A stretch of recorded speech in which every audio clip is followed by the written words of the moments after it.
What's up, guys? It's your boy Cam. I am here with NXT, the first episode of the new year for NXT Thunder. We kick off the show with the one, the only Ricochet. He opens the show saying that after he Brian, he took a month off to think about his future, and it's clear as ever that he wants a shot at the one and only William Ospreay. He says that it's clear as day. Two men that came up together on the indies that paved the way for the current generation of wrestling now. And two guys facing each other at the peak of their careers. Ricochet versus Will Ospreay. Will Ospreay comes out saying that Ricochet is right. They've come a long way, but this isn't the same Will Ospreay from the Indies. This isn't even the same Will Ospreay from New Japan. This is a different, more ruthless Will Ospreay. I've beaten Santos Escobar. I've beaten Daniel Bryan. I've beaten Adam Cole and Riddle, Kingston. I've beaten everyone in my way. And Ricochet, you will be no different. And then we see Swerve Scott. He comes out and the crowd just loves him because they're in Seattle, but also he is a rising star here in NXT. And Swerve Scott points to his golden ticket and he says that both men, he's right, that us three are the current generation of great wrestlers, but the one that will be standing tall at the end of it will be who? Swerve Scott. And whose house? This is Swerve's house. So Ricochet throwing his name in the ring along with Swerve Scott, telling people, hey, I still got that golden ticket, so don't count me out. 86, fantastic, and a superb match. Daniel Bryan defeated Dijak in 12:09 by submission with the counter mutilation. During the match, we also had Aleister Black run in and attack Dijak. Julia Hart also distracted Dijak. Dijak 74, Daniel Bryan 91. 86 rated match is pretty good. 79. So Hart distracted Dijak as Black lays him out with a black mask as Brody King stands behind Aleister Black and beside Julia Hart. So even though the House of Black, quote unquote, disbanded, as Dijak says that, hey, I'm no longer part of the House of Black, I'm doing my own thing. Seems like Black took offense to that, so we'll see what becomes of that. But a little interesting wrinkle here in that storyline. 90. Cena comes up to Joe and shakes his hand, saying thanks for having his back for the last couple of weeks with Team Gable, Team Able, whatever you want to call him. He says that they want to win their tag team match here tonight. It gets us to 80. John Cena and Samoa Joe defeated Delta Force at 9:15 when John Cena pinned Jonathan Gresham with the Attitude Adjustment. Samoa Joe 66. John Cena leading the way with the 80. Bo with 60. Jonathan Gresham 73. And we get an 81. John Cena and Samoa Joe stand tall, but Gable appears on the ramp as Joe and John Cena gear up to fight them. But Tucker bulldozes and bum rushes John Cena as Otis squashes Joe as Gable smiles standing. He walks down the ramp and he smiles standing over both down Joe and John Cena. 84. So FTR tells Lethal Swerve not to worry. He tells Swerve not to worry about Will Ospreay and becoming a singles champion because you still got those tag team belts. And he says that those tag team belts are going to FTR. So FTR of United Empire saying, hey, we want the next shot at those tag team belts. And they're not wrong. They're clearly, or one of the clear #1 contenders for those belts. 62. Jade Cargill defeated Naomi at 6:57 by submission. Jade Cargill 52, Naomi 52. Okay, 62 rated match is pretty good. As Jade Cargill says, she's tired of no competition. She's tired of facing these people that's giving her no challenge. As Paige steps out saying that Jade Cargill has gotten a little cocky, she will put her in her place. So, yeah, Jade's first really major storyline here in NXT. And let's see what becomes of it.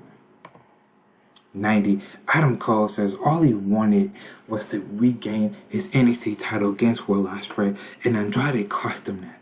So he's going to make Andrade's life a living hell. Don't care if it's Andrade family office, family war. He don't care who it is, Andrade himself. He will tear them down one by one and dismantle them. And then after that, he'll be satisfied. 90 rated segment, pretty good. 70, Kyrie defeated Tegan Knox in 804 by pinfall of the Spirit. Kyrie 63, Tegan Knox 59. 69. So Asuka cheers on Kyrie, saying, as Kyrie doesn't look too enthused with all the cheering from Asuka, gotta change the picture of Asuka. She isn't running the bank, but got it. But yeah, Kyrie saying even though she lost to Asuka, Asuka said that, hey, we're still friends. It's all good at the end of the day. As Asuka was cheering her on by ringside, Kyrie doesn't look too happy about that.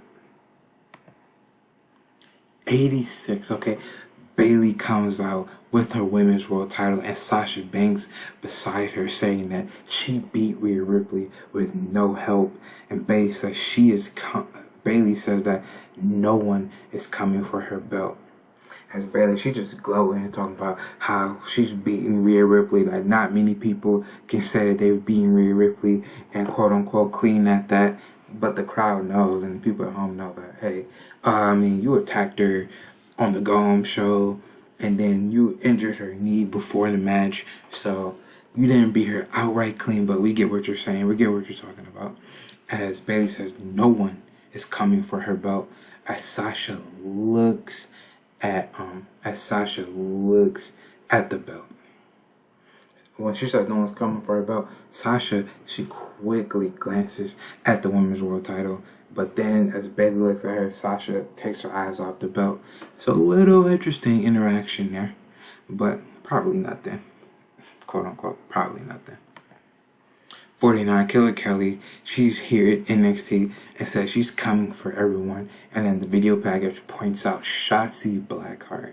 So that could be a nice little feel for Killer Kelly. From not too familiar with the work, but seeing clips of her in Impact with Marsha Slamovich, and she seems pretty good. So she'll be a great addition here to the women's division. 82, Adam Cole defeated Cameron Grimes in 11:27 by pinfall at the Panama Sunrise. Cole 83, Cameron Grimes 52. 80 rated match, pretty good. 90 rated segment. Sammy low blows Adam Cole at the end of the match as Andrade gives him a hammerlock DDT. So they didn't forget about costing. They didn't forget about all the stuff that Adam Cole did with beating Sammy Guevara. Sammy isn't taking that one lightly as Adam Cole got dropped here tonight. So the feud between Andrade and Adam Cole is not ending. 70, Taiji Ishimori defeated Bobby Fish in 705 by pinfall at the Yes Lock. Taiji 70, Bobby Fish 55.